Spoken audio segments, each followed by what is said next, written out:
Le lancement de la phase 2 de l'initiative Voix essentielles, portée par Speak Up Africa, en partenariat avec la Fondation Chanel, a eu lieu ce mercredi à Cotonou. Le projet vise le renforcement des capacités des organisations communautaires de base engagées dans la défense des droits des femmes et des filles en Afrique de l'Ouest francophone. Aujourd'hui, s'est tenu un déjeuner avec les partenaires et parties prenantes du secteur du genre et de la santé ici au Bénin, afin de souhaiter la bienvenue au projet Voix essentielles et de réunir les acteurs de ce secteur pour vraiment leur accompagnement des organisations qui ont été sélectionnées pour la phase 2 du projet Voix essentielles. Cet engagement des acteurs est essentiel puisque les organisations qui ont été sélectionnées pour le compte de cette deuxième phase du projet ont un rôle crucial à jouer pour son aboutissement heureux. Ces organisations vont travailler d'arrache-pied pour mettre en place des plaidoyers efficaces qui visent à obtenir soit des lignes budgétaires, soit des changements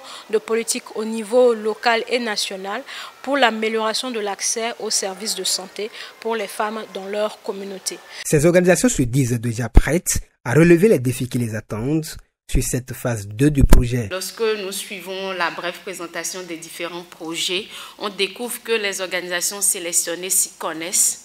Elles ont de la matière, elles ont de la compétence et elles pourront mener à bien leurs différents projets et la capitalisation ne sera que positive. On sait ce qu'il faut faire, ce qu'il ne faut pas faire en termes de programme, en termes de plaidoyer, parce qu'ici il s'agit surtout de plaidoyer, mais surtout en termes de gestion financière. Nous remarquons que les populations peinent toujours à fréquenter les centres de santé.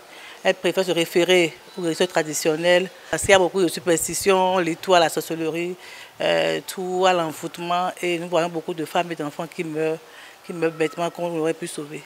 Donc nous voulons faire une consultation générale de la communauté, impliquer beaucoup plus les leaders religieux traditionnels pour qu'ils puissent s'intéresser beaucoup plus aux questions de santé. Ça fait vraiment du bien de savoir que nous avons des femmes capables de gérer une organisation. Cette synergie qu'il y a dans l'ensemble des activités converge au développement, au bien-être de la femme, de la jeune féminine. L'initiative pour l'autonomisation des femmes et des filles demeure un enjeu crucial pour un développement inclusif et durable. Cette nouvelle phase, qui connaîtra son épilogue en 2027, vise à amplifier l'impact du programme au Bénin, au Togo et en Côte d'Ivoire.